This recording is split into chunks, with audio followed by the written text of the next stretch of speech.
The NBA isn't allowing the black mask anymore, so they have to do the clear. I just want to point out, by the way, so you saw him in the black mask because in Cleveland, he had the broken jaw, remember? Then remember with the Celtics, these pictures are from when he had a facial fracture with the Celtics.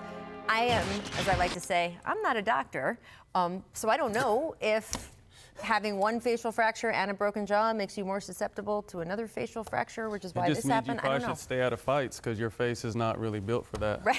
You know what I mean? Says a man who would know. I'm just leaving that one. And there we go. That's the end of that topic. It's NBA rank season. Let's talk about Kyrie a different way because today, players 30 through 11. I'm not following that up. Are you, Zach? No, you are not. No, let's talk about Kyrie. Surprisingly to some, Kyrie Irving was listed at number 11, which was one spot ahead of former MVP Russell Westbrook. Triple doubles aside, Matt, would you rather have Kyrie or Russ for this season, not in general, but just NBA rank is about this coming season? I'd rather have Kyrie this season because he's going home and he's going to have 1 year to play without KD. So the majority of the shots are going to be coming from him. And I think he has some redemption, so to speak. Russ in Houston, Russ has been balls to the wall every single time he steps on the floor. To be interesting to see if he can adjust his game and him and Harden can fit. But I'm expecting a lot from Kyrie this year, and I'm excited to see, what he can do with that team.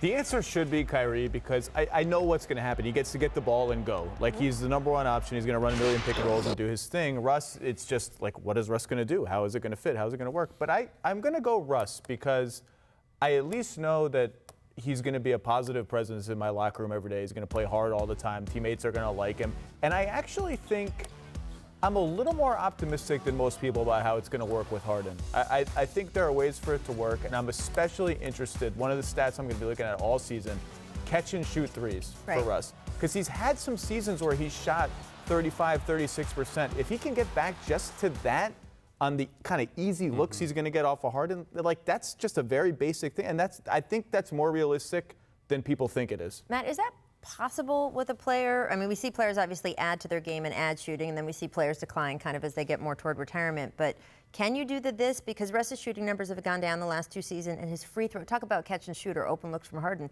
his free throw numbers, which is the freedom, I mean, they have dropped precipitously. I think more of Russ is more mental than anything. You don't just forget or not, not able to shoot. I think his has been in his head more than anything, and he hears the world talking about it. So I think this year is a big step for him, figuring out, and I think they can figure out from a standpoint, those guys are really friends. When you're friends, you sacrifice more and you sacrifice differently when friends. So I think the combination will work.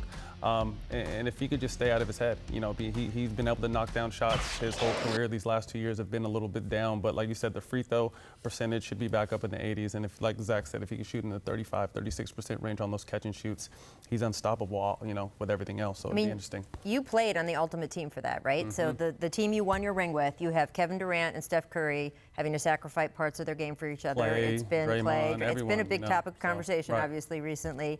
When players like each other, does that? I mean, does it really? It's a lot different. Teammates are teammates, but when you go that extra mile, when there's really love there and on and off the court, you can hang out and really enjoy each other's company. That's when I feel those teams sacrifice the most. And I think for a while that's what the Warriors had, and that's why they were unbeatable. Yeah, well, it worked for you guys. Y'all won a ring with it, so there you go.